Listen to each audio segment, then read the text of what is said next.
The following is a presentation of the Belly Up Sports Media Network. You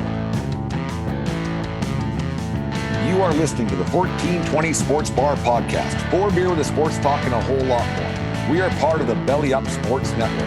Listen in as Brent and Dave invite you to belly up to the bar with them to talk about everything in the world of sports, just like you would do at your favorite watering hole. It's sports, beer, and shenanigans, so belly up to the bar with us, grab a beverage, and let's get into it. The 1420 Sports Bar Podcast, 4 beer sports talking a whole lot more, episode number 368. Tonight's show, as always, is brought to you by SeatGeek.com, the SeatGeek app. Use promo code 1420pod at SeatGeek.com. Today, remember, we are part of the Belly Up Media Network. Go to BellyUpSports.com for all of their great articles and other podcasts, such as Rise to the Occasion, my favorite is the Crap Brew Sports. Those guys over there, Mike and the guys, are doing a great show every time.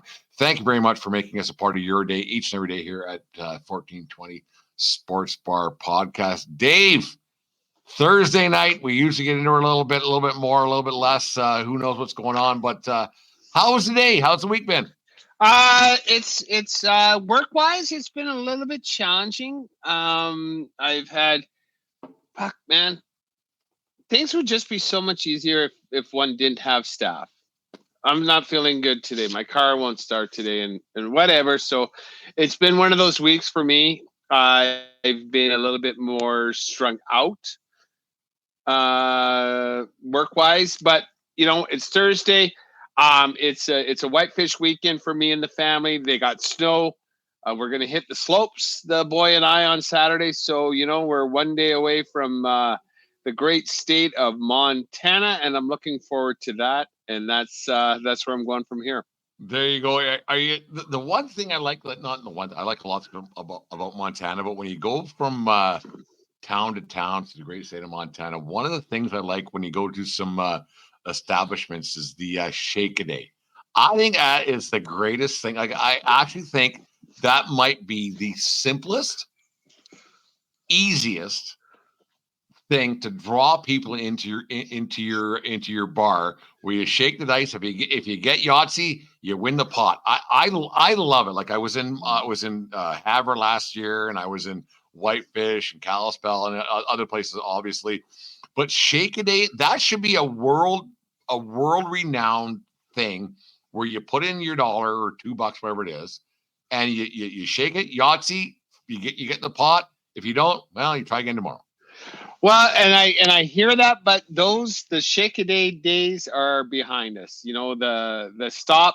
If we do stop, it's in Browning, Montana, for snacks and a 6-pack. Otherwise, it's gone. There's no Dewdrop Inn. There's no Packers Roost. There's no what's the Blue Moon. No, I don't saw those places either. Yeah. Wow, where are you doing your shake-a-days? There was some different establishments and different bars, right? It's just one of those things. Yeah, but I don't do that. I didn't stop all those places. You guys, when you guys went down, it was a 9-hour trip to go 3 hours. Oh fuck, the Dewdrop. The snow slip is done. Yeah, it's gone. Yeah. Yeah, that's too bad. I like the snow slip. But nonetheless, we digress. Yeah, it was the have a beer at every pub days are definitely behind me. So it's been quite a time since I've had a shake-a-day. No, I quite like that. I had a moment at the new gig there at under the Light Sports Entertainment Group there in Lethbridge here with the Lethbridge Bulls, and you have employees, not these guys, my employees and everything else, but I like when Dave, when you have a question and you know the answer, and when it's a yes or no question, and there's a long sordid tale about what the question is, that drives me nuts, like absolutely nuts. Like when you ask your employees a question, and it's like yes or no, but there's a long sort of tale. Like, what's your thoughts on that? Like, I had one about 50-50 draws today.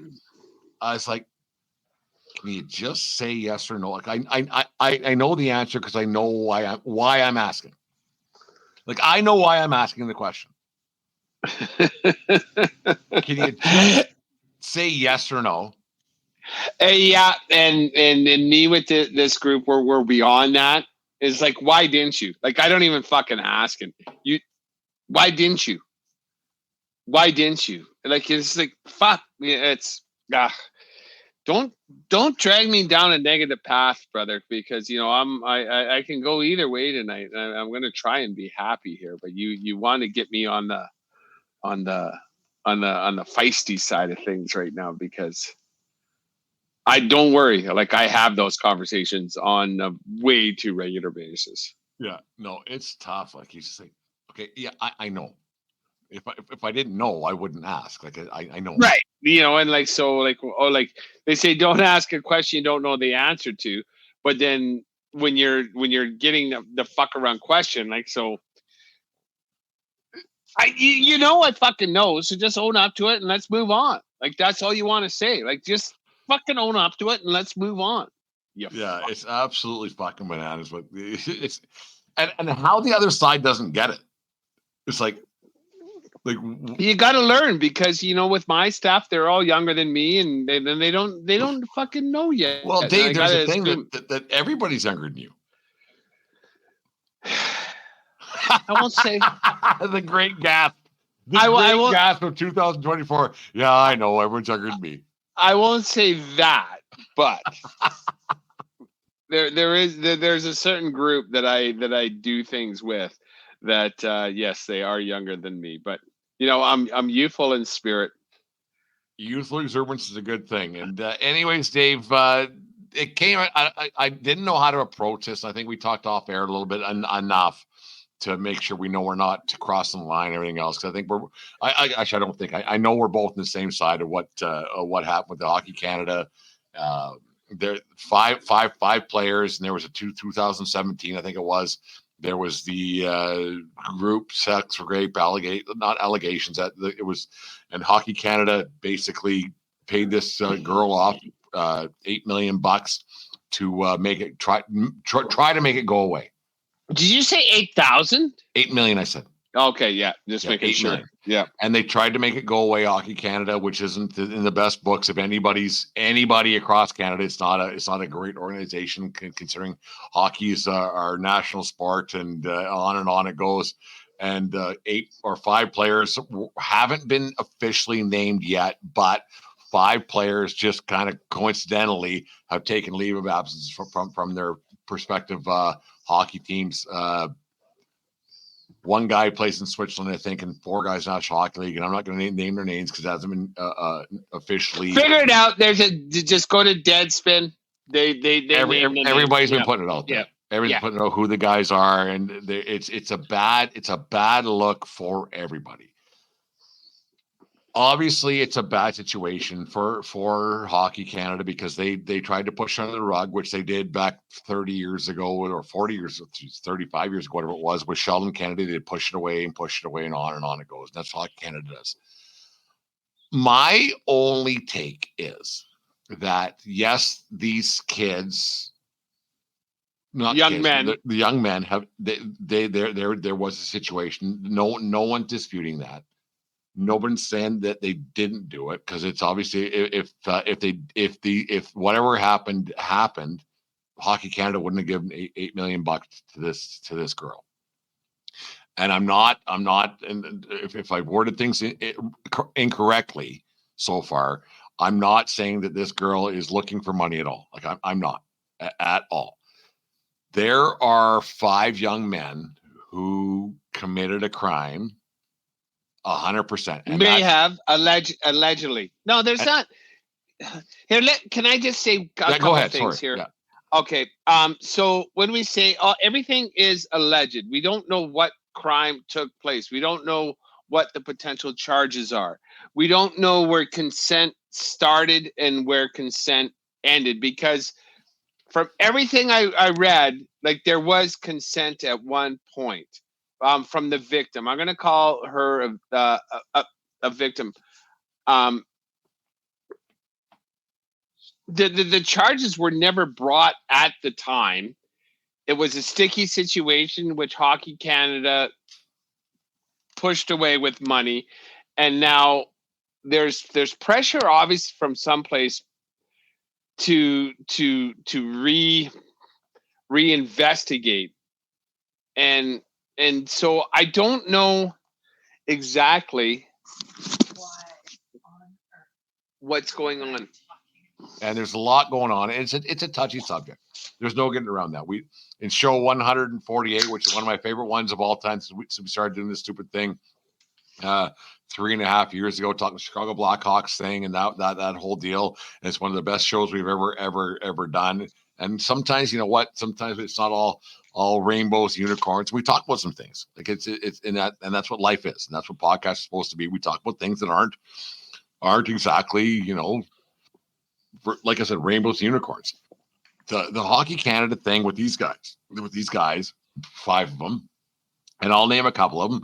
Carter Hart, goaltender for the Philadelphia Flyers, and Dylan Dubé, a forward for the Calgary Flames. They were allegedly involved in this situation, and I'll get the other guys' names because I don't care. Like I don't care what the two guys from the Devils, and one guy playing in Europe. And one guy playing Europe. So I don't care what their names are. I don't give a shit. I don't care what their names are, because if they did what is alleged they did, they should be persecuted to the most extent of what is coming to them. And I think that they really should. If they weren't, then you know it's bad on the media for fucking naming these guys and everything else. It's bad. It is. There's no getting around that. No matter what. There was something that went on that shouldn't have. Whether it was consensual at one point and went on to other things and everything else, it's bad. It's not something that if you had a daughter, you would want her to go for her to go through that. Or if it's just a thing. The thing that I got is that my problem with this is that when you have a goaltender like Carter Hart, who is alleged to be in this situation, he is a really good goaltender, young, good goaltender. And the Flyers are rolling a little bit right now. If the Flyers want to employ this guy, when this is all said and done, is that not the Flyers' own thing and not anybody else's, really? Well, for sure is, unless the collective bargaining agreement has anything, and once again, it'll be years before this is brought out. I won't say years, but we know how the court system works. It's going to take a little bit of time, and these players have been asked to report into the London, Ontario police department to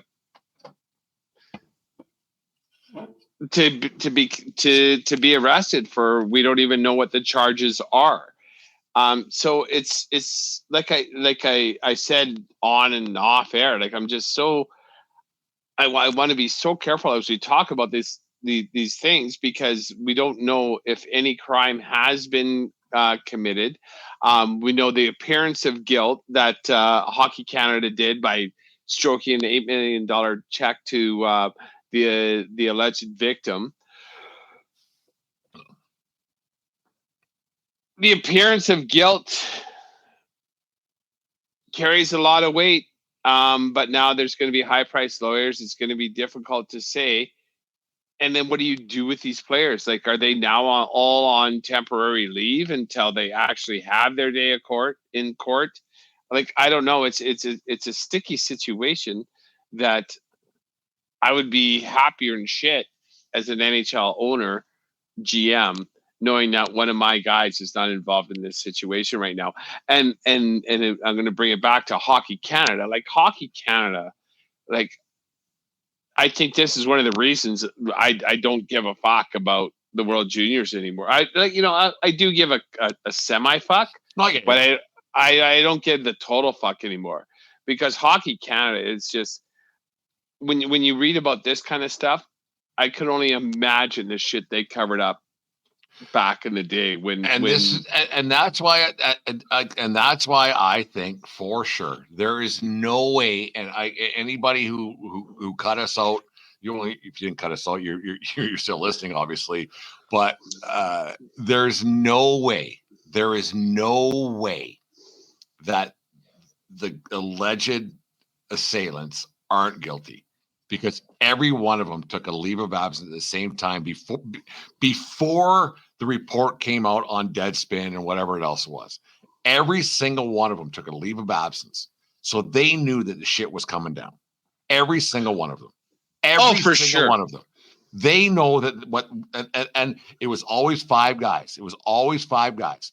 Every single one of these guys knew shit was rolling down the pike, and then the team went, oh fuck, this is coming. Maybe it's time to go away, right?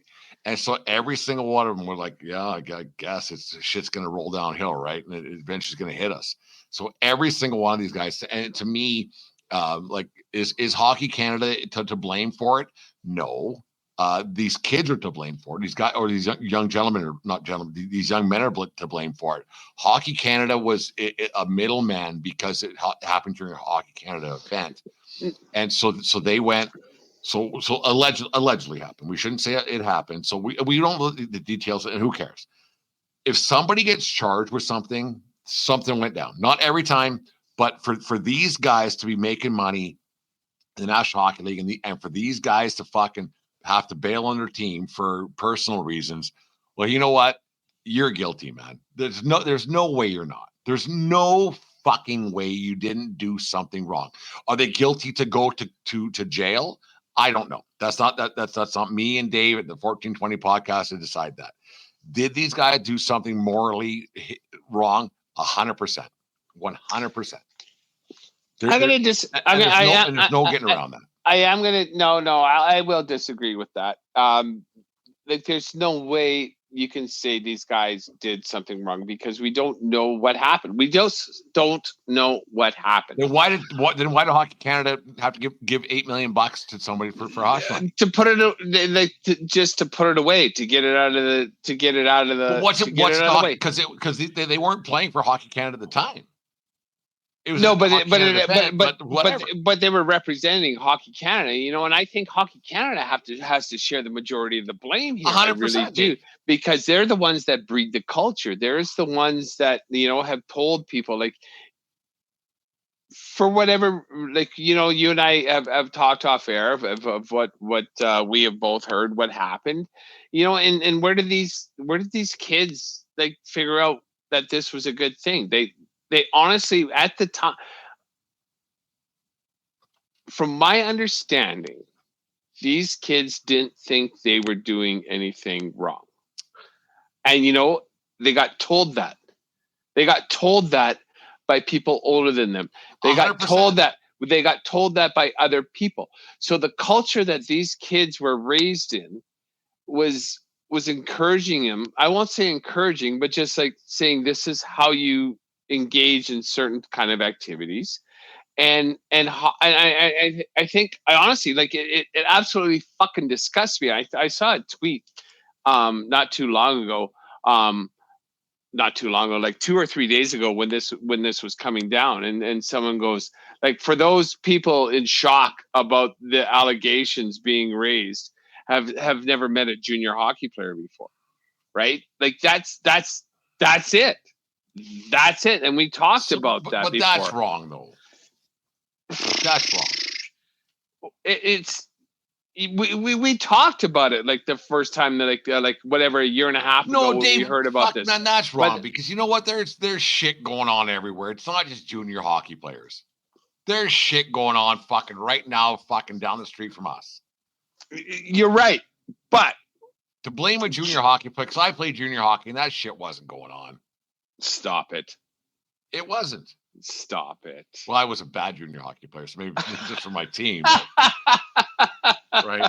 Like, yeah, you've heard the stories, and so have I. Right? I absolutely, I have. Right? Absolutely, I have. Doesn't make it right. So, no, it doesn't make it. It doesn't make it right at all. So let's like I say, there's a lot of blame to be shared across the board everywhere. But I'm with you that Hockey Canada is to blame, because if Hockey Canada didn't give $8 million hush money, Yeah. we wouldn't be talking about it right now. It would have went through the courts earlier, right? They tried to push it away, and Hockey Canada's not to blame for the act, not to blame for what happened or whatever didn't or whatever.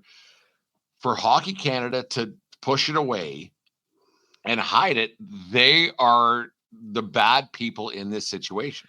Well, here's the thing, like, you know, $8 million doesn't change hands if they didn't think something was going wrong. Correct. Right? Correct. But on that note, then, like, how many other times has Hockey Canada stroked a check to make something go away that we'll never know about? That we will never know about, because this is the way. This is the thing. Hey, don't worry about it. Like, we'll take care about it. We'll take care of it. We'll take care of it. And this is the time that, like, all of a sudden, like, holy fuck, we can't take care of this anymore, right? So it's the culture they were forming, and it's the people running this show. But Dave, let's not nail hockey players to the bus or to the wall, because it happens in a lot of different things too. It's not just hockey players. It's not just hockey, yes. And it's not. There's a lot of things that go on a daily basis throughout our crazy world that this happens. So it's not just hockey players. So let's make that 100% clear. We're not saying all hockey players do this. No. And I'm not either. And you know what, like, and it's sport, and it's whatever. It's not even just sport. It's privilege getting away with stuff. You look at that Epstein bullshit and the Weinstein bullshit and blah blah blah. Right? Yeah. So it's not just hockey players. It happens all over the place. Yeah. So let's make it very clear. It's not just hockey players. It's not just Hockey Canada. Let's make it very clear. Yeah. Yes, I agree with that. No. So carry on. I just have the only thing I wanted to get to. We took a long run about to get to it, because you have a picture with Trevor Bauer. We'll get to him in a second, but you have these owners of franchises. I don't pretend to know the collective bargaining agreements and what the laws are to play for a team and everything else. I don't know what it says if there's a morality clause in contracts, or what it says because the PA and the leagues have different deals. There's a lot of people who are pissed off that these players were making money for a couple of years. It's been speculated for a little bit, and I'm sure there were people who were in the know about these guys who they were, like, because the hockey world, the baseball world, they're small. Like, everybody knows somebody, right? And so people are pissed off, like, well, why was he allowed to play this long? Why is he allowed and make $1 million a year or whatever it might be? I don't think that a private ownership group, if they want to employ these guys, that's up to them. That's up to them.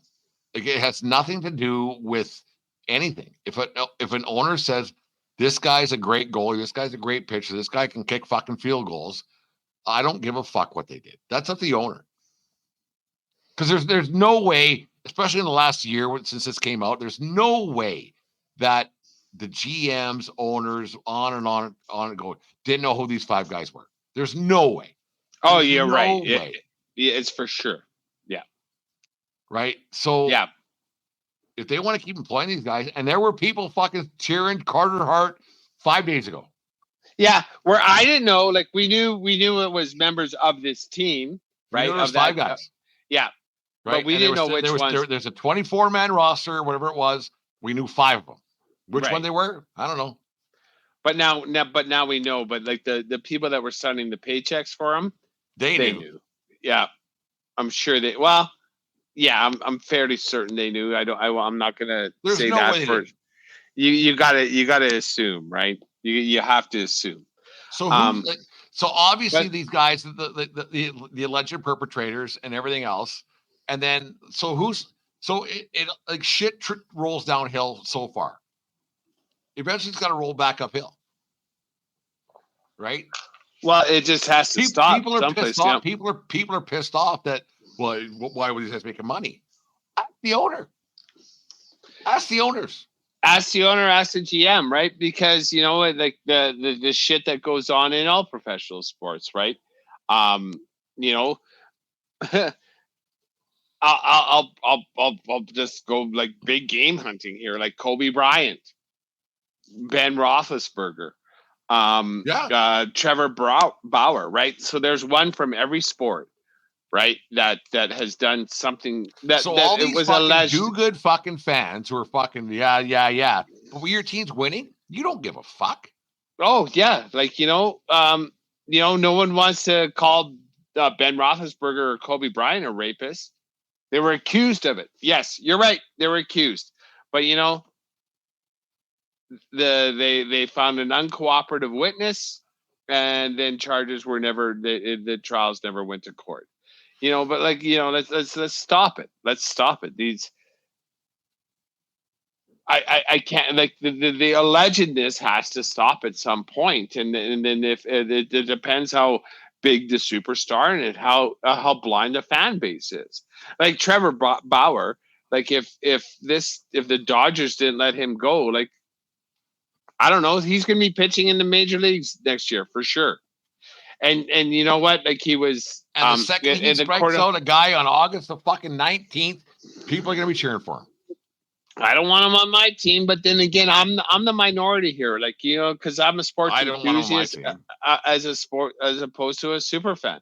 And you know what? I don't know who's going to sign that guy, but he's going to get signed, and it might be for the Pirates on a 1-year deal. And then if he's lights out, then it's going to be the Yankees or Dodgers or fucking like it won't be the Dodgers because they let him go. I don't think it'll be the Dodgers, but there'll be if he's lights out and like a Cy Young winner, some big boy's gonna sign him. There's no doubt. Like Deanne was talking, like we're having a conversation. I said, well, let's talk about it. Like it's a thing. Like we if we were to do this podcast, Dave, me and you, we talking to sit at a bar stool somewhere. We would be. Yeah. Right. So that's what the Fortune 20 podcast is you talk about stuff like this. And like people, I get it, are outraged, but you gotta put your sword in your fucking holster, because be careful what you fucking are against here, because if you're fucking still cheering for this cocksucker later on, you're just as guilty. Right? I completely agree. Like don't wave your fucking wand one way and then the other way you do it. Like something as simple as that fucking, who's that fucking crazy what the hell was his name? He was really a black artist, a rapper, R. Kelly. Oh yeah, with the pedophile stuff. Like absolutely fucking crazy fucking child fucking like crazy. Well, I still like his music. Well, where are you then? Well, same with Michael Jackson. Like I have mixed feelings. Like I love Michael Jackson's music. So yeah, like it's a thing. Like and yes, child molestation it's a thing. Like it's not a thing. But these guys are celebrities, and like hockey players, especially professional ones, they're celebrities. They are, and at a young age, they are told they're celebrities. And then Hockey Canada allows them to be celebrities, especially when they go to the World Juniors and they win a gold medal, because it's the biggest thing on TSN over the holidays. And it's actually grotesque what happened. Allegedly, not allegedly, but like the event happened. Let's not sugarcoat that. And just say allegedly. Like we don't know what happened, so like let's just keep it at that. So there's a lot going on. There's a lot to digest. But if you want to cheer for that guy, cheer for him. If you don't, you don't. Whatever. Yeah, you're right, and especially in today's society, like when we know the shortcomings of any person, whether it be a celebrity, whether it be a sports star, whether it be a singer or whatever, like but they're so talented and we like them so much. And like, well, it's bad. It's bad. Like they do bad things. Like sure, just because they sing like a fucking bird doesn't make him a nice person. No, well, he gave so much to charity. Like I don't fucking care. Like this is what he was doing behind closed doors. Yeah, like you just got to check yourself. And who do you want to align yourself to? Like if let's not change it up, but change it up a little bit. Just let's just say if like I'm a Jeter guy, obviously, and you're an Elway guy. If something came up now, because Jeter's been done playing for 10 years now, and Elway's been done 20 years, whatever it is. If something came out that there was some nefarious shit going on, like this Hockey Canada thing's going on, and like the Trevor Bauer stuff going on, it would put a bat, like for me personally, I don't know how you will. I'll ask you next. For me personally, I'd be like, you know what? That's pretty shitty. Because he came across as this fucking really good guy. And yes, he had his Rolodex and people and stuff. But Jeter took care of it, right? Like he was nothing ever came out, and he actually once said, never embarrass your parents. One of those things, right? Yes, he had his stuff. Of course, he was the biggest celebrity in New York City. Right? You're one of those guys. And if something came out that was really like this kind of stuff, I'd be like, you know what? I'd be taking his fucking, like, no matter what his on-field prowess was, I'd be like, you know what? That's shitty. That it is. I'd be heartbroken. You'd be heartbroken. Like, I'd be heartbroken. If something came out with Elway, how would you feel? I thought you were a good guy, right? Because you pervade that for how many years? Mm-hmm. Forever.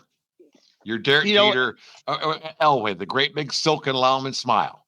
Right. And these guys are professional athletes, and everybody wants like every guy.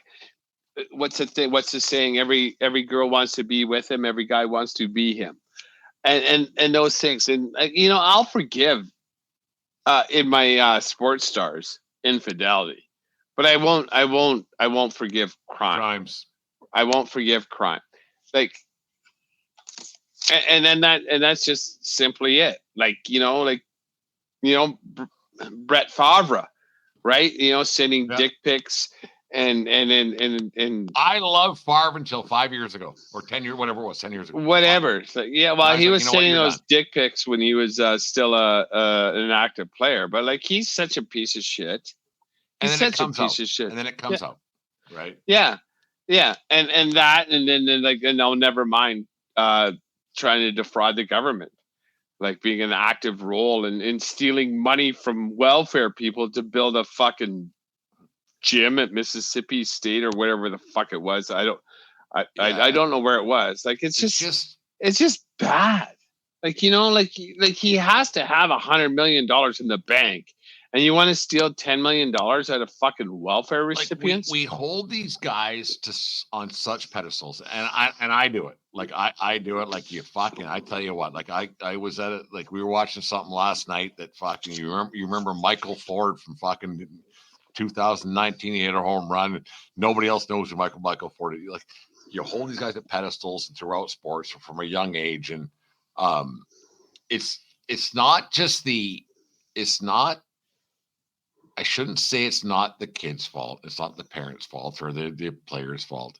It's the society or the way the culture of it. It's the culture's fault that this stuff happens. Yeah, no? but am I wrong? If I'm wrong, then tell me. Like no. I'm just trying to think of how to convey exactly what you're saying. Right, the people that are best at what they do, regardless of what they are. Right, like in the corporate world, there's you hear about executives fucking their secretaries, right? But like we're gonna push it away and like, oh, she's gone. It happened 2 months ago with Corey Perry. Yeah, right? Exactly, right? Like he hockey player, but yeah, sorry. Yeah. We don't know who exactly it wasn't. But let's go back to the corporate world. Yeah, we do know it wasn't Connor Bedard's mom, but he made an untoward pass at somebody on a road trip. And then, like, in the corporate world, it happens all the time. But you know what? We're not watching lawyers and accountants and CEOs of oil companies on TV. Yeah. We don't read about them in the press. We don't read about them. Like, so it happens everywhere. And just because, well, like I said earlier, Weinstein and fucking in Hollywood, right? Like, like the casting couch, right? Everybody, like, not everybody, like, there's jokes about the casting couch and all that kind of stuff. And then Weinstein was such a powerful man in Hollywood. He was able to do it to brand name women in Hollywood, right? And when I say brand name women, I don't mean to demean them. Like, these are actors that are excellent in their profession, but the fact that there are women in this fucking gross, hairy, powerful man wanted to get his rocks off, like, and like, yeah, and he got his rocks off with the more powerful the woman. Like, just read the stories. I'm not going to mention names. It's disgusting how people think they can get away with anything. And never mind politicians. So it's such an odd thing to have to talk about. It is. It's odd, but it's something we would talk about sitting around the bar. We would talk about it. We would. Mm-hmm. And like 20 years ago, 25 years ago, we would actually go to the bar and sit. We would actually have these discussions. We would have these discussions, but I will admit, like, if we weren't being recorded for people to hear, our conversation would be a little bit different. I have to be so much more careful of how I portray it. Dave, I can honestly say, Dave, that we wouldn't have been like, asking for it. Yeah. No, goodness, no. That's not where I'm going with that at all. 100%. Like, we would never have been like that. I just want to be so careful as to like. And I get that. I totally get that, Dave. Like, the thing, what I was trying to get to tonight is that it's a situation we don't know all the facts as of right now, and it's touchy, and it is. It's happening all over. It's happening all over the world right now. Somebody's being treated like how they should, or treated like they shouldn't be. They shouldn't be. And the thing is I'm asking you, if you were an owner of one of these teams, if you're the owner of the or the GM of the Philadelphia Flyers, and let's not pretend that Carter Hart's not one of these guys. Let's not pretend it. And let's not pretend that fucking Dubé from the Calgary Flames isn't one of these guys, because he's one of the guys. It is. It's not. Let's not sugarcoat it. It's a very crazy coincidence that that 5 guys from that team have now taken leave of absences from their team. So let's not pretend. If you We're pretty sure. If you were the GM, okay. First, if you're the GM. No, actually, the way. If you're the owner of the team, do you invite these guys back next week after the charges are laid? No. First, you're the owner. Nope. We whatever. Like, I don't know what the CBA might hold or whatever like that, because they're bound by the whatever their contract states. So maybe you don't get paid, but you have to honor the contract unless they've voided the contract for whatever reason. And I have to imagine, like, the CBA has provisions for players having to answer to criminal charges. And so you're bound by the contract, but would I be seeking out someone like this, like as a free agent when this is done? Absolutely not. Absolutely not. Unless they're totally exonerated. Right? Because that is a possibility as well. But exonerated is lawyer speak, right? Well, exonerated is exonerated, right? Yeah. Like, so you can read into it what you want. If you're a teammate of these guys and you're asked, hey, Dave Van Robes, the Flyers were having a pretty good season. Carter Hart's your starting goaltender. Dave, there's a situation there with with Carter Hart and Hockey Canada. Do you want Carter to rejoin the team when this is all said and done? Next question. I would never answer that. I would never answer that. And no one else would. You're pretty screwed there. Yeah. There's no way you can't. Like any teammate can't comment.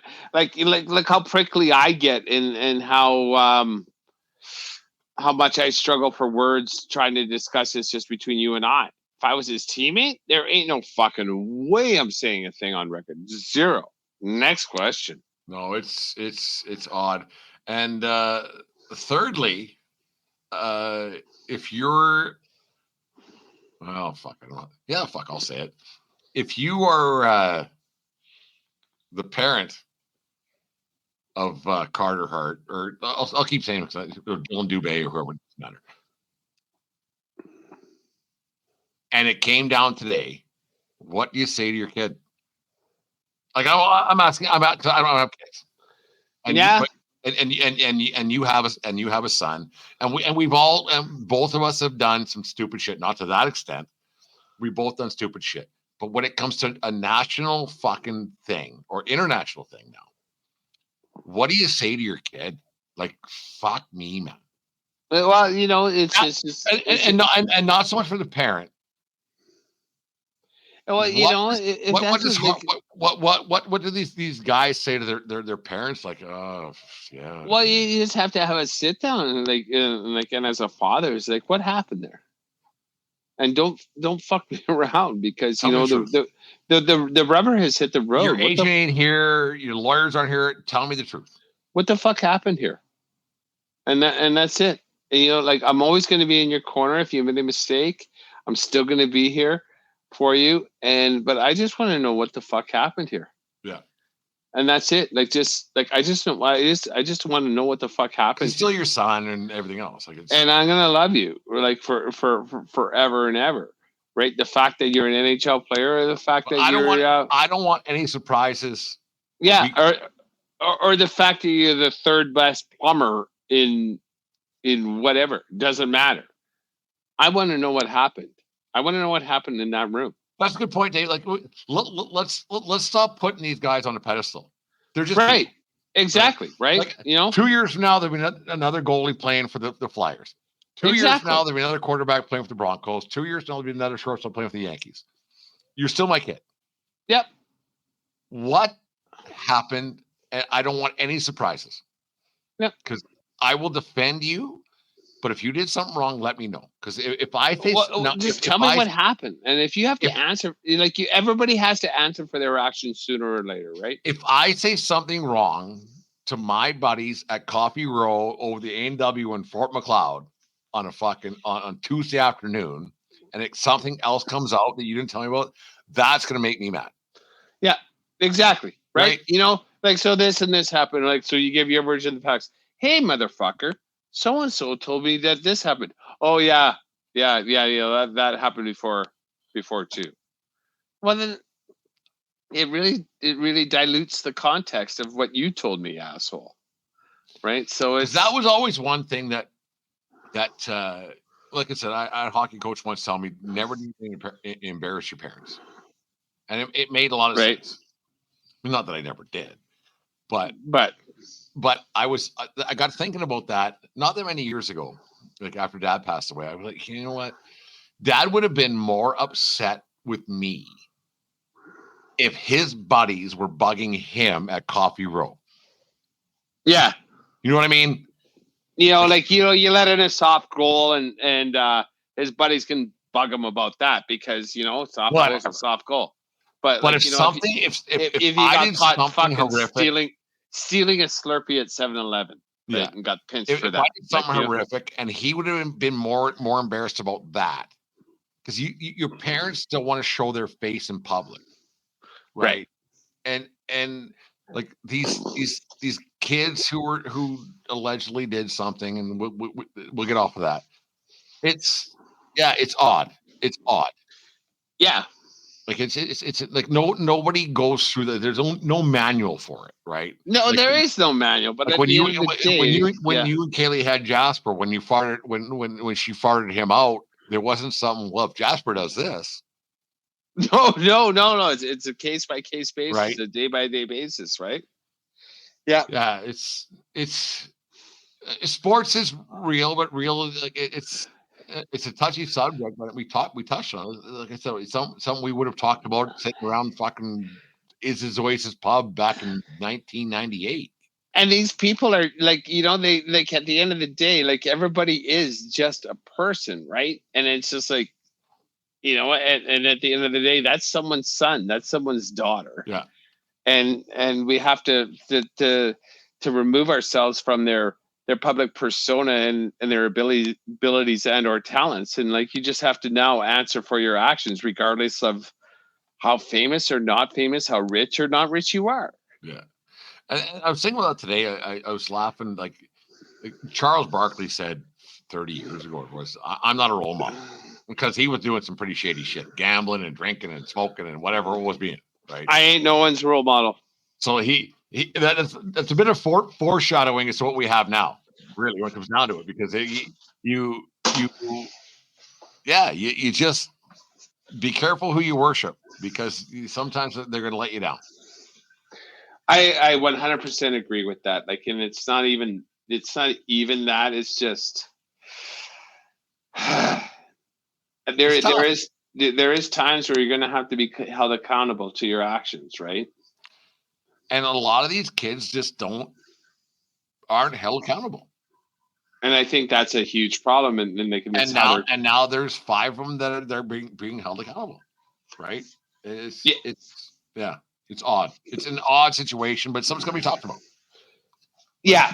Whether they're guilty, not guilty, it's not our business. But when you do something fucking shitty, you're going to be held accountable. As you should, right? Yeah. It's just, it's an odd thing. Touchy. It's touchy, and I don't like talking about it. Like but that's the problem. Because there's so much we don't know. Because everybody gets a little bit, because people probably cut the show out tonight. Oh, these fucking guys, they don't know. You're right. We weren't being hurtful. Like we weren't defending anybody. We weren't persecuting anybody. It's just here it is, man. And that's not our intention, right? It's be better. Yeah. That's all we're asking. Be better. Just be better.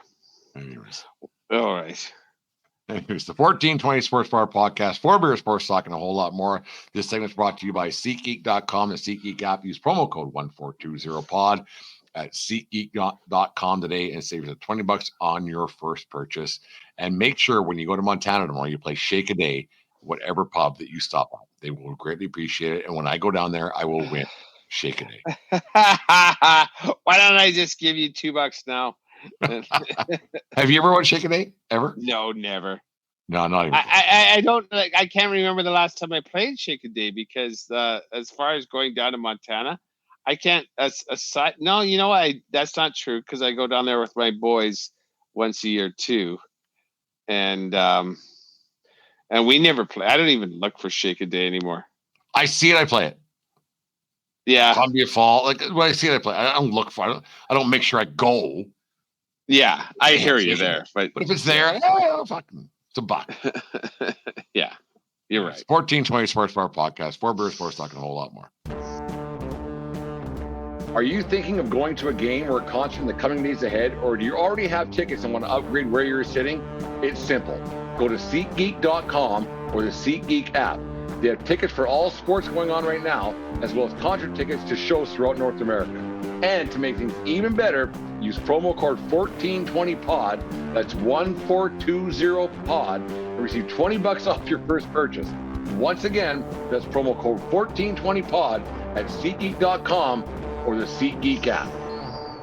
The 1420 Sports Bar Podcast, for Beer Sports Bar, talking a whole lot more. This segment is brought to you by Righteous Felon Jerky and RighteousFelonJerky.com. Use promo code Belly Up over at Righteous Felon Jerky to get the greatest jerky in the land in the great U.S. of A. Not available in Canada yet, but hopefully they get it there. Dave, you're heading down to the great state of Montana to get yourself some Righteous Felon Jerky delivered right to your door by getting 20% off at Belly Up. It's going to be waiting for me. That Belly Up Pod promo code does work. So I got the sample pack. I'm going to get a little bit. I got 3 pounds of jerky coming my way because, fuck, of course, you got to spend $50 to get the free shipping and handling. So that's what it is. Well, it's what I did. So I'm going to figure it out. I looked on it. There's a lot of gluten-free products there, and so most of them. Really? Oh yeah, fuck.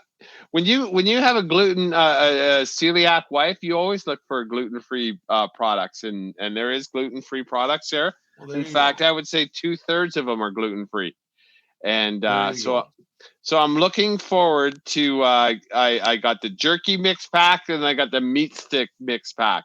So I got 3 pounds of jerky that shall be at my door when we arrive there tomorrow afternoon. From Righteous Felon. From Righteous Felon. Yes. Looking forward. Use promo code Belly Up and get your 20% or 15% off. Sorry, Dave. It's been coming for a long time, and we talked about in the past that print media is pretty much just a thing of the past. And you sent me a thing from, I can't remember what it was, but Sports Illustrated laid off pretty much everybody this week. They said, that's it. We're done. That's it. No more. That's it. And see you later.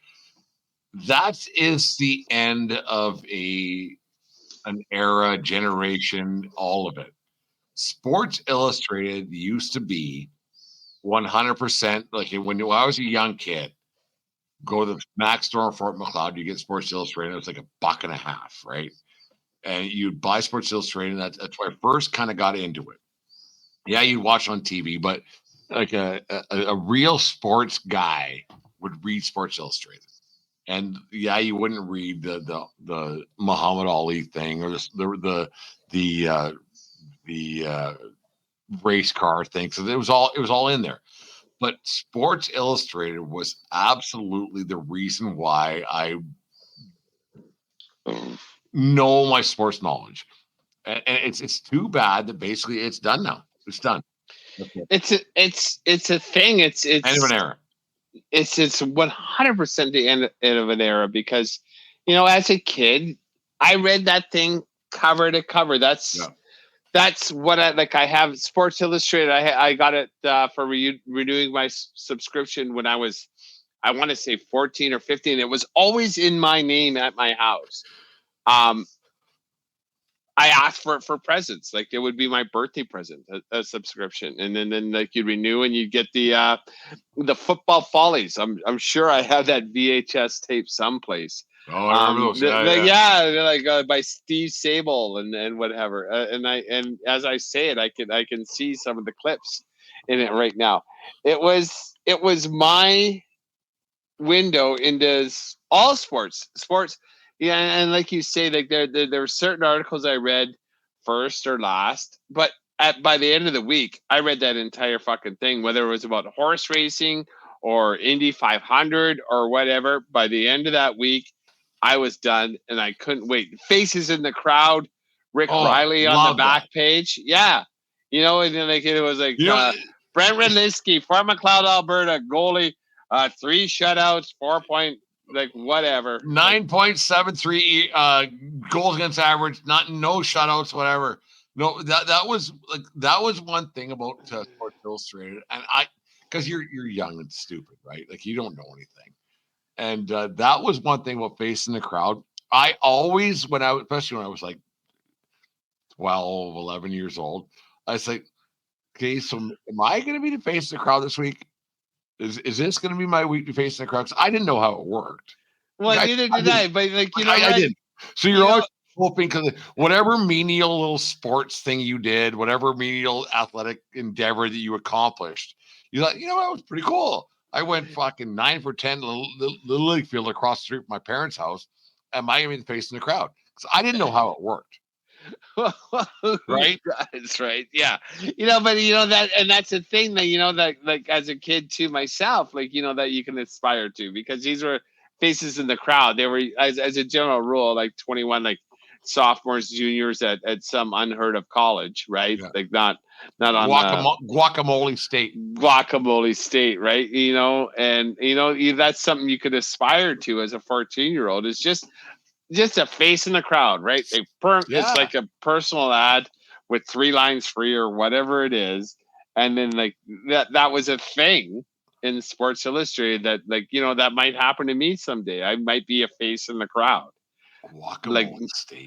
Guacamole State, as opposed to being a cover athlete, as opposed to being obviously the athlete of the year. Like I never was so deluded that I thought that was going to be me on the cover of Sports Illustrated one day. But I always had the hopes of being the face in the crowd. Crowd. Yeah, because, that was somewhat attainable. Yeah. No, it's like, in the back of the thing, let alone being Chris Drury as a 12-year-old being a co-sportsman of the year type thing. Yeah, win yourself a Little League World Series, the Stanley Cup, and on it goes. Yeah. But Sports Illustrated, it's a thing. And it saddens me so much, because it's kind of like, it's an institution that didn't capitalize on the monopoly they had, and then just technology passed them by and they couldn't figure it out, and now they're gone. And to say Sports Illustrated is gone, and I'm as guilty as the next person, because I get all my information now from the online subscriptions and that kind of thing, and I don't pay for Sports Illustrated anymup, When I was it was not, sorry to interrupt, but when I was going up to Calgary on last Sunday there, out to get gas in Claresholm there, and there was no magazine stand. Like it's gone. It's gone. And like when you go to the airport, whatever those stores are, there's no magazine stands anymore. They're gone. And I was one, like, no matter where I was traveling throughout North America, every time I jumped in an airplane, I would grab a Sports Illustrated. And like you said, I would read it from cover to cover, even things I didn't care about. I would read every single time. Yeah, and I read some articles first and then last, and I bounce back and forth. But yeah, I read it all the time, and people of our generation will understand like how important Sports Illustrated was to our sports knowledge and our love of sports, because it was we talk about it like, back in the day, the only time you knew how someone did on your favorite baseball team or hockey team is when you saw the standings, the box score the next day. And then even being where we were, any game that happened on the West Coast, you wouldn't know what the score was till 4:00 in the afternoon. Right. Well, unless you stayed up till 9 o'clock. Well, 11 o'clock. No, and in Fort McLeod, where I grew up, the newspaper would come across after school. Yeah. So at 4:00 when I got home, or 3:30, whatever, 4:00, you go to the box score and see what the scores were. There were games that happened in New York City that weren't on TV because I was in bed by fucking 9 o'clock or whatever it was. I would wake up next morning, watch fucking Mr. Dress Up, whatever the fuck it was, and then go to school and not know what the score was until 4:00 the next day when I checked the box score. Right, because no one knew at school either. Right, it's not like that was. And that's what it was. Yeah, I'm glad we brought this up, Dave. I think that's why we have a lot more, like, guys our vintage are a lot more into sports, into other sports and other things, because we had to look it up, and we wanted to look it up. And it was just, yeah, like, here's your. We wanted to see it. Well, yeah, right? and again, here's your sports. Like, here's Sports Illustrated on for me. I believe it was Tuesdays. Yeah. That it would come, and then like occasionally it would wait till Wednesday, and it's like, fuck, I gotta wait a fucking day with it, and you're pissed off and what have you. But then when you got it, you read it, you read the whole fucking thing, and then cover to cover. Yep, and NBA and hockey and baseball, there would be. And like I said, horse racing, sometimes auto racing, sometimes you'd read about fucking cricket, for fuck's sake. And it made you more of a sports fan, right? Not just a single sport, not just a single person. Oh, yeah. Because like those were like for me, like we're watching Poetic here. We're getting old, and we're getting old. But you watch Poetic about like those were faraway lands, right? Like being from Lethbridge, like you were, and I'm from Fort Macleod, like I was. Like I never thought I would see Wrigley Field. Like and when you go there later in life, you see those pictures that were exactly the same thing that were in Sports Illustrated. You're like, oh yeah, I remember that when I was a kid. No, it's too bad that it just doesn't have that anymore. And holding and and people are gonna say, yeah, well, it's on you can watch the app or the phone. It's not the same. It's not the same. The pictures aren't the same. Have something in your hand and reaching over across, because holding a phone and going, you see this? It ain't the same, man. Yeah, I'll share this picture with you. Yeah, and you know, and even my same as holding a magazine in your hand, right? You know, and even myself, you know, like I would with magazines and what have you, and you know, Rolling Stone was another magazine I read all the time. I would cut pictures out and just put them on my wall, right? I would put them on my wall, and you know, that's nothing like my son does. Jasper doesn't have that, right? Like, you know, it's odd, different. It's so different. Like, so he has pictures of anything he wants on demand right there. But when I was in my bedroom, I was looking at pictures that I cut out of Sports Illustrated. Farrah Fawcett. Yeah, well, you know, I didn't have Farrah Fawcett. We came from a very highly Christian family. So yeah. There was a picture of Meg Ryan, just like a face picture. Like, she was an ultimate crush of mine back in the day. Like, I had her. I had Michael Jordan pictures. I had Dwight Gooden. I had fucking Darryl Strawberry.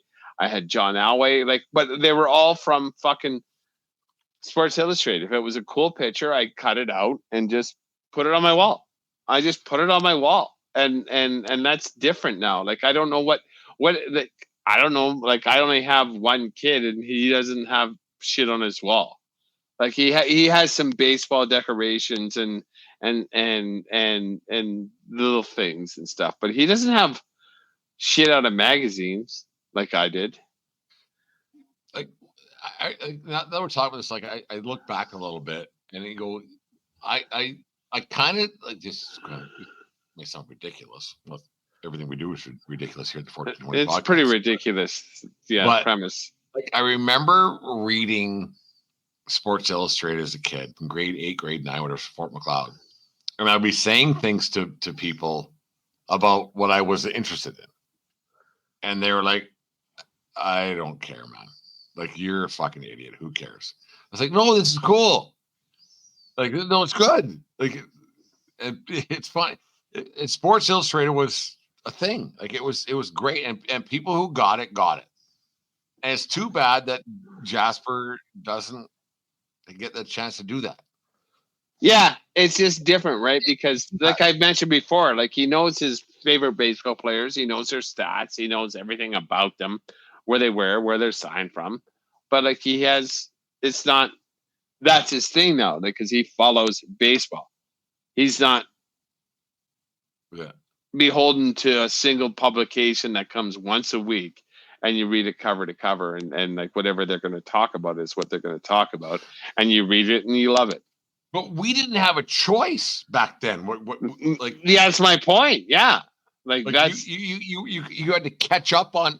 Okay, well, I'll flip the Lethbridge Herald and find something, right? Right. It's no, I miss old print media. I really do. Same. Like It's not like 100%. you send me things on Deadspin all the time and everything else, but I miss print media. Like you put it in your hand, you read it and everything else, and it's just not the same. It's really not the same. It's Just having a magazine, having a book in your hand, right? You know, the only time I put a book in my hand anymore is when I'm on vacation, and I love it, and I like, fuck, I got to do this when I get home, but I don't. You don't. I just like, as I'm flipping through my Twitter feed, I'll save articles, and then when I have time at night, I'll read the articles at night. But like that's how I do it now. Like it's what it is. Like, and I'm part of the problem. Like, and I guess my point is, like, you know, like kind of being like just two old farts. I remember I didn't walk uphill and barefoot in snow to school every day. We're not 90. Yeah, right? but like as people that weren't wired in and actually were looking forward to a magazine, like a fucking magazine. It was awesome.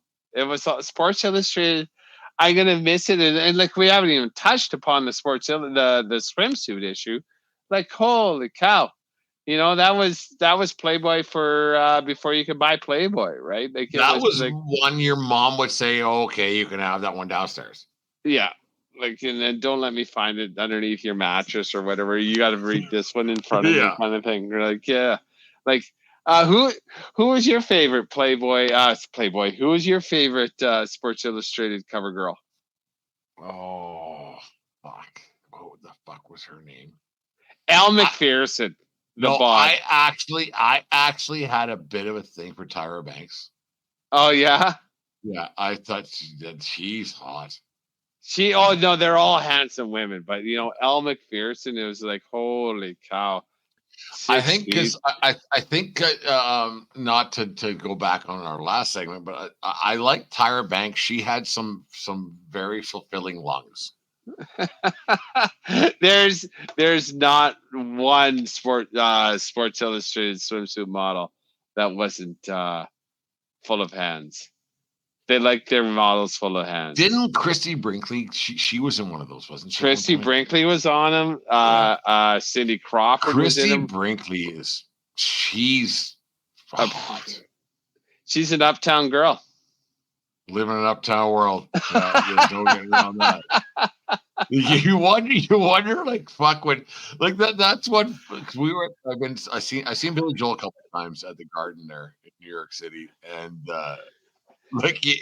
he's a lot less handsome than me and you. More talented, obviously. Yes, but you wonder how he, like, when you're a musician, like that's it, man. Like, athletes are one thing, musicians are another. Like, Billy Joel has no business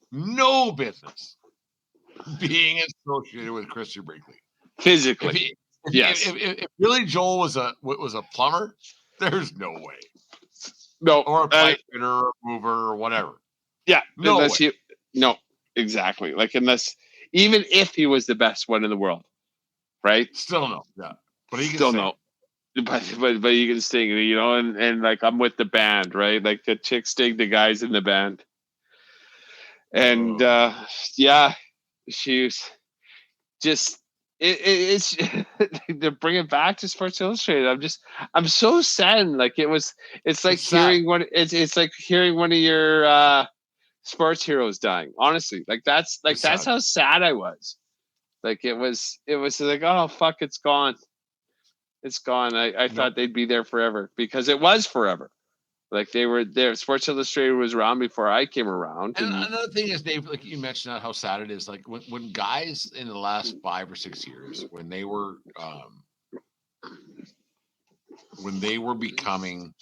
got signed on to be writers for Sports Illustrated, and they're like, oh, I made it. I made it. And they were struggling and trying to keep alive, whether it be online or whether it be print, whatever it might be. And for the guys or the guys and girls who were at the end of it, I thought I made it, and now it's gone. It's shitty. It's shitty. It is. It's And just people will never know how great Jasper right now. Jasper right now is when I got in Sports Illustrated and when I got my love of sports because of Sports Illustrated. Pretty much. Because You're of right. Sports Illustrated. And because of sports 11:30 and whatever it was, that age group is 13, 17 when I finally I there's other things other than hockey and baseball, right? There's other stuff and and it's weird. And Jasper will never. I mean, you have Deadspin, you have Barstool, but it's different. It's totally different, right? It's not, because you know what? It's not. It's because those things are clickbait. Right. Because you know what? There's going to be another one coming down the pipe in tomorrow. In 2 hours. Tomorrow or two. Exactly. Whereas this is all you have, aside from the paper and a week and a half. Right, and the local news, right, which would show the 10 seconds of flame highlights, and the then Lethbridge Herald would never talk about the USC Trojans ever. Right. So you get college football. You're right. So you read Sports Illustrated, and then you tuned into CBS, and there it is. If you could, right? Sports Illustrated grew sports for the common person that local media couldn't do. Right. And and on a Saturday afternoon, there ain't no fucking way. It makes me more sad, actually. There's no fucking way my dad was gonna let me sit down and watch college sports, like college football, because you know what? I didn't realize it unless I had read about them in Sports Illustrated. That would be the teams I'd want to watch. Oh no, I just read about these guys. I want to watch, and he'd say, "Get your fucking ass outside and mow the lawn," because that was a Saturday thing. You got your chores, and so it's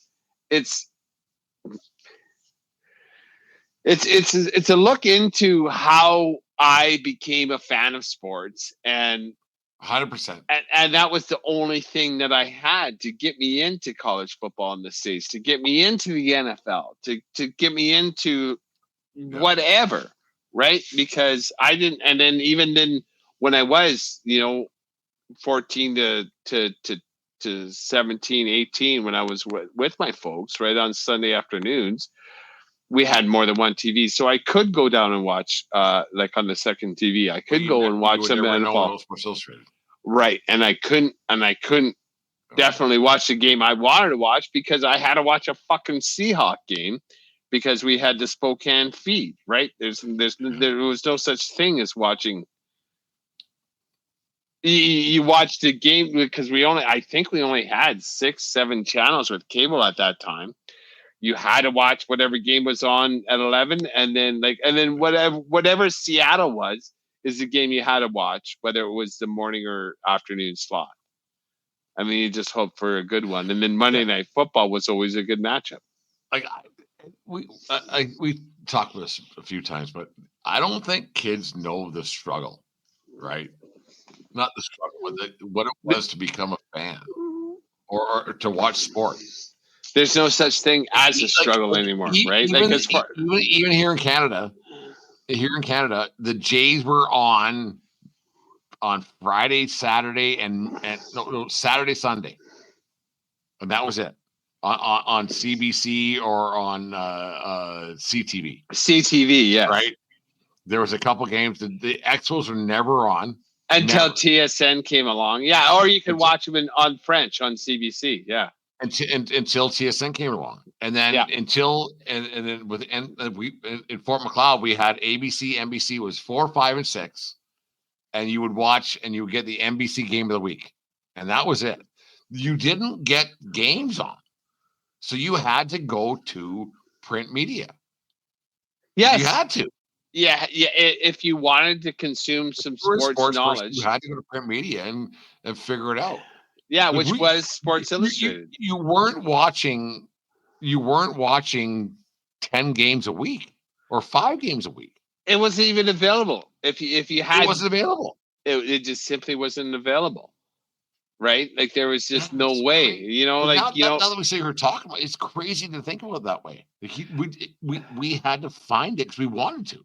because Calgary Flames, when because so Calgary didn't have a team until I was, I think, around 12 years old, is when Atlanta moved. 81, I think they came. 82, sorry, 82. Yeah, so that's when I was 12. Excuse me, and they were their home games were on channel 2 and 7, That's right? it. Like on a fucking local TV network. And Thursday With- games.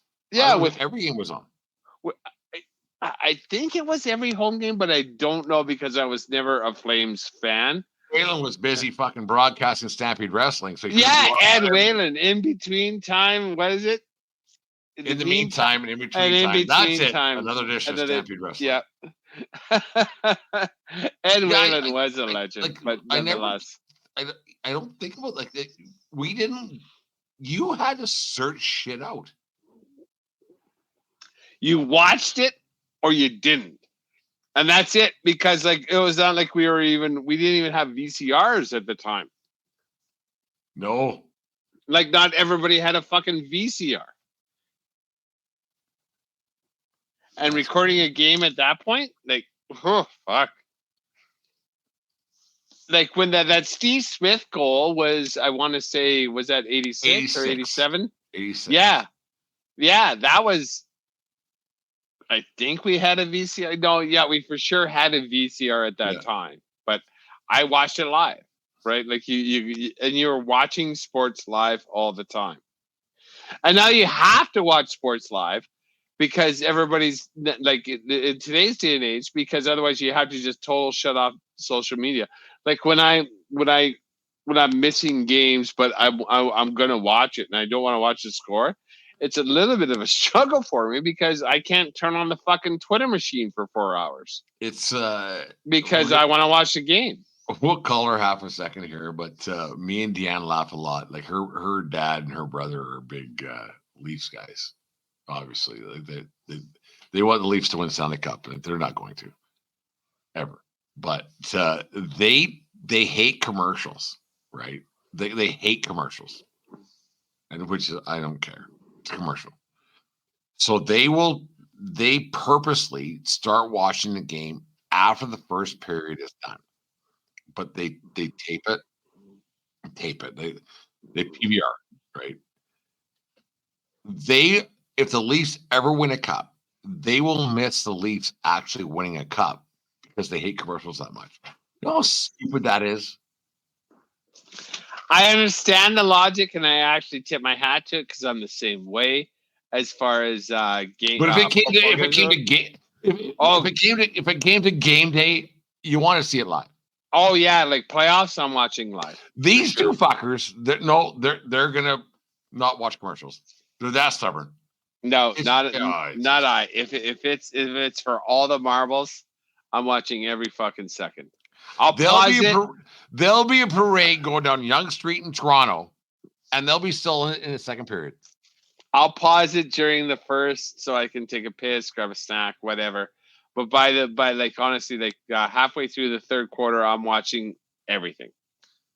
Yeah. Like boys, they do little things a little bit differently. Yeah.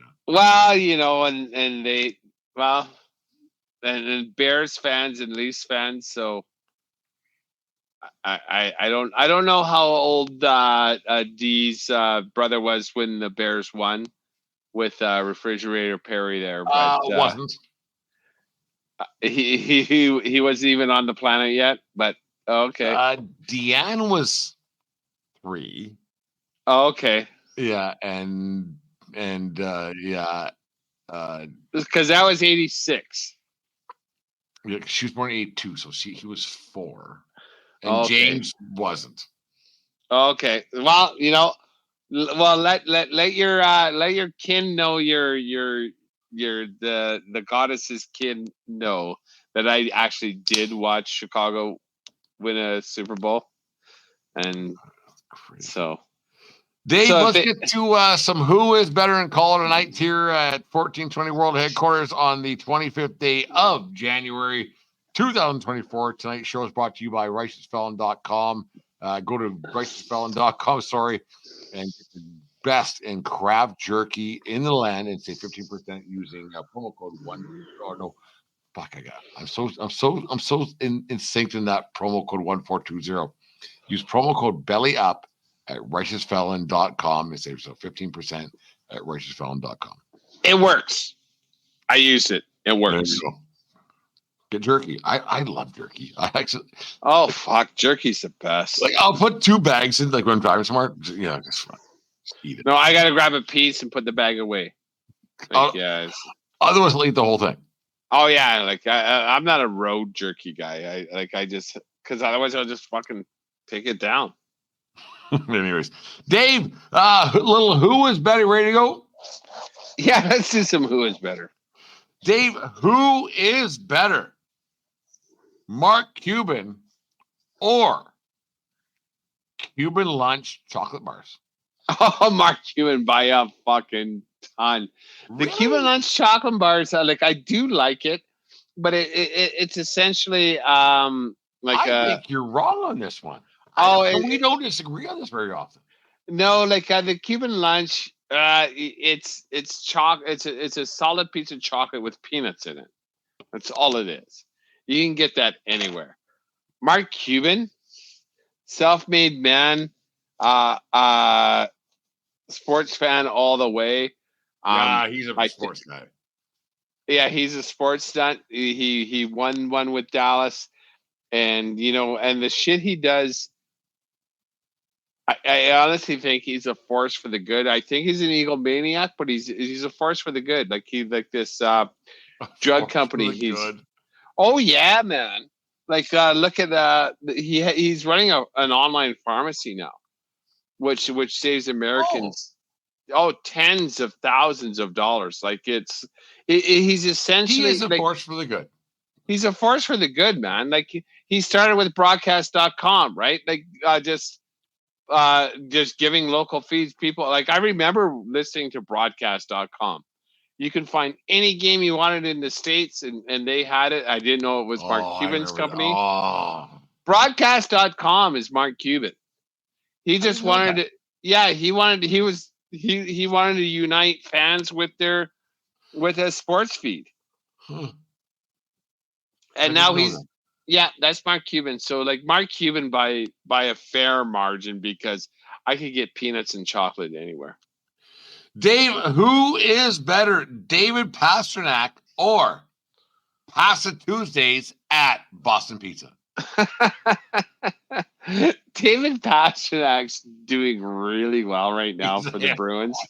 He's a hell of a fucking player. And you know what? I don't go out for pasta. And Lethbridge doesn't have a good Italian restaurant. And I'm not going to say Boston Pizza is the place for pasta, because I can do that kind of shit here.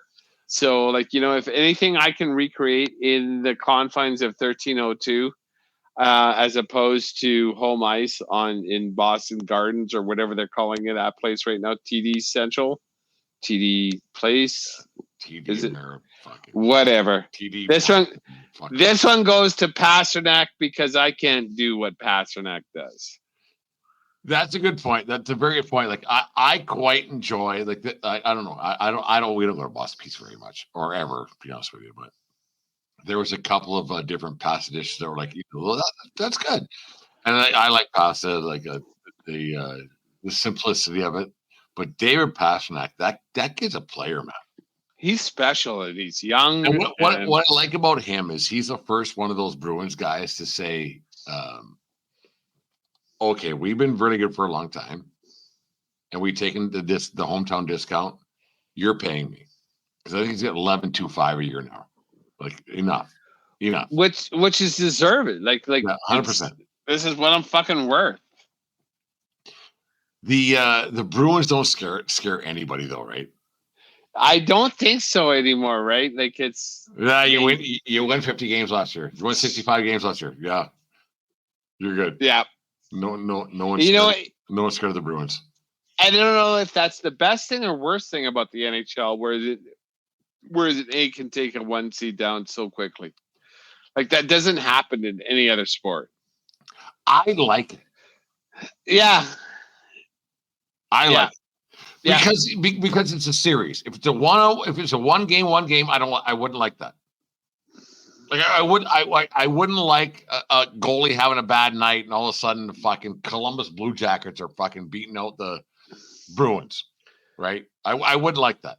But the Blue Jackets did do it they swept the Lightning that one year. The Lightning, yeah. Yeah, and last year last year the Panthers did it to the Bruins, right? A record-setting year. But that went 7 games. Yes. Right. So I understand why the NFL does it, a 1-game playoff, but the NHL can't ever go to a one game playoff. It would be interesting as fuck. Actually, we should do a thing like that one of these days. It'd be interesting as fuck. 1 game. If something went wrong, like if goalie has a bad night, your season's done. Right? Like it's done. Yes. Well, on a 1 gamer, you can kind of mask some things and defensive schemes. But if your goalie has a bad night and it's a 1 game playoff, you're fucked. Totally fucked. Totally fucked. Like you're exactly right. You cannot do.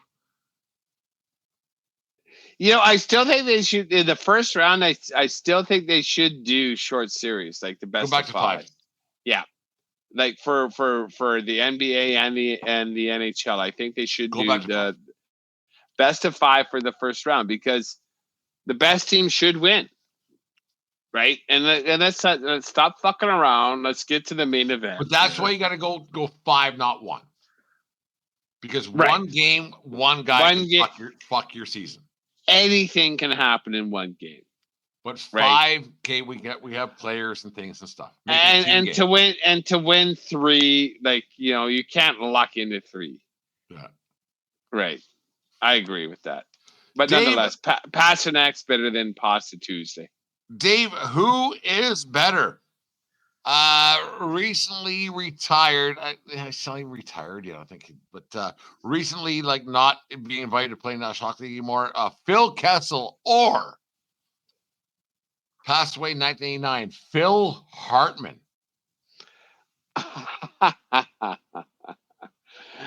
Phil Hartman. Both of these guys have given me a lot of laughs. Phil Kessel is a different animal. He's obviously a piece that is very good to have on a, but he's not a leader. Phil Hartman had his own brand of comedy, the way he brought it on Saturday Night Live, news radio. He was fucking hilarious. Phil Hartman was always Phil Hartman when you saw him, but the shit caveman lawyer, that one skit. Tell me the truth. What's the word on the street? Do you remember that one? Like, fuck, that guy cracked me up. Phil Hartman by a margin, by a fair margin. Phil Kessel, I think he's. I like Kessel. I like Kessel. I think Kessel's a lovable. Like Kessel's bit player. He's a highly skilled bit player. Because Kessel's stats are pretty great. And Kessel's, if he... I don't think he's a Hall of Famer. He's a Hall of really close. Yeah. Yeah, he's a Hall of really close. He's one of those guys. And if he would have put some effort in, he'd be like the Hall of Fame. Yeah. You got to think that, right? Like, he was just so skilled and talented, and he was chunky too, right? Like, he was never likes hot dogs. Yeah, hot dogs and things. That's the rumor. Yeah. Last one we'll call tonight there, Dave. Who is better, Travis Kelce or Kelsey Grammer? Kelsey Grammer. The fact that he took Fraser Crane and worked that into the career that he did, I was a huge Cheers fan. I was never a Fraser fan. I did catch some episodes, and it did kind of. that's the thing is Deanna and I were talking about this tonight about Kelsey Grammer is that, and I said the same thing. I said, I love Cheers. I love it to this day. I loved it. And when he came in, it's like, oh, he's funny. This is great. Yeah. Because he eased his way in with Norm and Cliff and the guys, right? And Sam Malone, he eased his way in because he was he was a dork. Not a dork, but he wasn't a bargain. He was an outsider that wanted to be accepted. He eased his way in. The intellectual, And then he went over he moved to Seattle and got the radio show and everything else with on Frasier. I didn't like him as much. I didn't hate him, but he wasn't a guy that I would hang out with. Because that's bar talk, right? Like when he's sitting at Cheers, it's great. Yeah. It was different, right? And you know, and he has a great voice. I would kill for his voice. Well, I wouldn't kill for it, but he has a great low timbre voice, and he's has a career. He's done really well. Off the screen, he's a bit of a nutboard. I think he has 4 or 5 wives, and he's had some indiscretions with the law as far as as things. So like it was Frasier Crane. I didn't know that actually. Frasier Crane or who? What was it? Kelsey Grammer or Kelsey Grammer? Ah, man, Jason Kelsey or Travis Kelsey? Travis. You know what? On this one, and Travis Kelsey, like, so he's 30 years younger than Kelsey Grammer. I'm gonna take on this one because of his bank. I'm gonna take Kelsey Grammer because Jason Kelsey. Look, I don't know. What's that? Travis Kelsey. Oh, Travis Kelsey. Whatever. Pick your Kelsey, brother. Swifty's boyfriend. Yeah, Swifty's boyfriend. Like I think I would take. You know, I know. Like I'm taking Kelsey Grammer because he's been in so many shows. He carried the bank. He has more money than Travis Kelsey will ever have. Way. For sure. If you have a show, Frasier Crane has more money than Travis Kelsey. Oh, I would say tenfold. Like whatever Travis Kelsey is worth, put a 0 on the end, and then you have. Oh yeah, when you're like so all the money that he would make on what's it called, subsidies. It's not subsidies. Thanks when they keep replaying TV shows. Exactly right. Like once you get to 110 episodes, syndication. Yes, his show is called Syndication. Syndication money. Like let's get 1420 to syndication, and then we can talk about what kind of yachts we're going to be driving next year. Yeah, big plans. Yes, baseball executives and everything else. Yeah. Oh no, just get us syndicated. Get us that syndication money. That's all I want. I like. Actually, you know what? Here it is.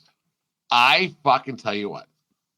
Last Sunday night, I didn't see the game because I was driving to Calgary to pick up the GG there.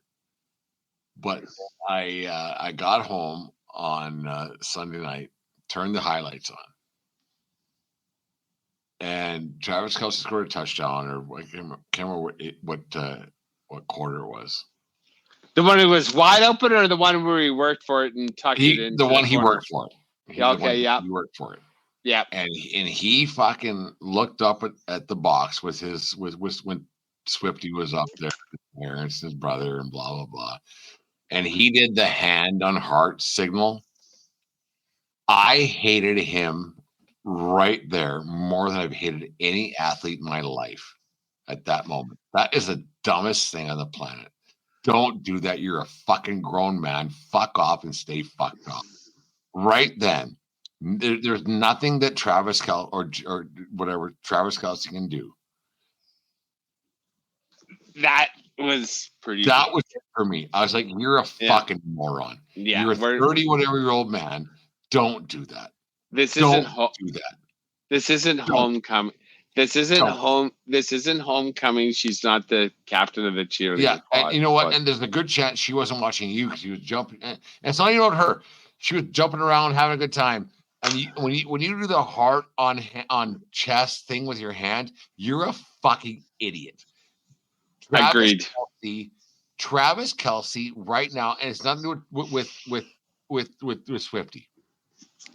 He is right now my most disliked athlete for that thing. Like, Jesus Christ, man! It's so junior high. Grow up. Would you rather him do that, or after the game and they put a mic in front of his face and the first thing out of his mouth is said, "I just thank my Lord God, Jesus Christ"? Oh, fuck! That's a tough question, Dave. Because I'll tell you what, God ain't watching. God don't care. God don't care. He's got way bigger fish to fry than a football game. Way bigger fish to fry. I would rather, if I gun to my head, right? Yes. What's worse? Heart, hand heart, or thanking his Lord Jesus Christ? Hand heart's way better. Way worse. Hand heart's way worse. Hand heart's way worse. Oh no, I totally disagree. I hate it. I fucking hate that. Because I can mute your Lord Jesus Christ. I can mute that what you just said. I can't unsee the hand of the heart thing. Fuck me. You're an idiot. You're an idiot to put the hand of the heart thing. I would put money on it that Swifty said, yeah, you probably shouldn't do that anymore, man. Like, this fucking... No, that's absolutely not true, because that when Kelsey had that week off and he went to her one of her tour stops in South America, she gave him a shout out. But he did the heart, not her. No, I get it, but he's more of a fucking idiot than she is. Actually, you know what? She's not an idiot. I quite like her terms, but that's awful, man. When he just caught a touchdown, and his first response in the AFC in the playoffs, and his first response was, "I got to put a hand to my heart." Fuck off. He's done. Well, you know what? If she digs it, then it's between him and Taylor, and you know what? Like, it's a pretty rare relationship where an all-pro, all-world football player is the financial. Could you imagine if Derek Jeter had that home run in 1996, Jeffrey Merrick caught the ball over the fence, blah blah blah. If when he touched home plate, he gave the heart thing up to the box and for Mariah Carey. Think about that. Well, he wouldn't have done that because he's cool. Because he's Kelsey's cool. a fucking dork. I'm not going to say that. That's a dork move, man. I'm going to let it's a weak. I'm not letting that slide. Either you're cool or you're uncool. And he's you know what? Young love is a wonderful thing. It really is, right? Like, anytime you start courting, Michael Bolton loves a wonderful thing. That's a fucking bullshit move. It's a little bit weak, but you know what?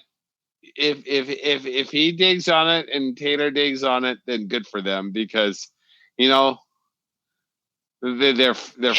If A-Rod would have done that to fucking Madonna when they were dating, what would you say? But that's A-Rod and Madonna, two people. So it's the same thing. That's similar. I love you. There's nothing worse on this planet than the heart fucking thing. That's awful. It's awful. You know what bothers me most about this fucking Taylor Swift stuff is that, fucking Pat Mahomes' wife is getting all this free pub from it, right? Like, no one's more happy than Taylor Swift being in the box and what the fuck Mahomes' wife's name is. She drives me nuts. I don't mind Taylor. I don't mind it. But what I do mind is fucking Mahomes' wife getting in those fucking shots. Yeah. Oh, Jesus Christ. It drives me nuts. I can't stand her. I think it's all shot. I don't see what's his nuts Jackson Mahomes around too much anymore. That poor bastard. I'm not going to call him a poor bastard because he has some legal troubles of his own. Well, but to be said, like, you're not in the box. You're not allowed here anymore. Yeah, it's odd, but one of those things. But yeah. No, Dave, we different social show tonight. We got a little sensitive, and we talked about some old memories and stuff. But it all was pretty good. Yeah, it was good. Like, you know, it like Tufts. Not everything is black and white in today's world, and we try to dance around that a little bit today. But like, and then we went old man recollecting, and it was different. We didn't talk about anything really current. We just talked about the state of how we're feeling today. Yeah, it's different. It's different. Like, it's just, yeah, we're different. And we'll call it a night. I said earlier on, is it like what you and I sitting around is Oasis Pub? This same conversation might have been different 25 years ago, right? Oh, for sure, yes. And yeah, and you grow up, and so now it's just time for maybe us to, you know, maybe teach a little bit. I don't know. It's just, yeah. It's okay to have conversations, but let's not point fingers. Let's not judge. Let's have conversation. And you know what? Like, the good old days maybe weren't that good. in some. No, way. Yeah, it's yeah, right. Like, let's be aware that we can be better. Actions are actions, right? And actions are actions. Yeah. Anyways. So, okay. Dave, have a great trip down to Montana this weekend. Maybe just break away from the wife and Jasper for like half an hour. For a shake a day? Go over to the Bulldog, have a beer, and do a shake a day. Does the Bulldog still have a shake a day? Oh yeah. I don't even look for it anymore. Yeah, they still have it. Yeah. What I'll do is maybe when the boy and I are on the hill on Saturday, I'll take a quick vid for you guys and let you know that, and see if they have a shake a day at the Summit Bar. Yeah, because we went to what's that? The Blue Moon the Blue Moon. Yeah, in Columbia Falls. We stopped in there. We're on our way to Whitefish. And she's a gambler, but she's $5. Like, who cares? No, shake a day. So it was fun. But anyways, the 1420 Sports Bar Podcast, 4 Beer Sports, talking a whole lot more. Take care of each other, more importantly, take care of yourself. Keep around. Keep your stick on the ice, Dave. What else? I don't want to see Jim swing at high pitches. There you go. Have a good night, folks. We'll talk to you again on Monday night. And Dave, have a great weekend. Drive safe tomorrow. Don't be an asshole. I'm rarely an asshole. No, I'm always an asshole, but I'm more of a polite asshole. And there we go. And have a good night. We'll talk to you guys again on Monday night. Okay. Good night, everybody. That's it. No, stop. Who wins this weekend? 2 games. Oh, it's the logo. I'm going to respect the logo. See you on Super Bowl Sunday, Baltimore and San Fran. Detroit and Baltimore. Baltimore's a 7-point dog, and if I was one that wanted to put some dinero down, I would say Detroit to cover. Detroit might win by 3. San Fran might win by 25.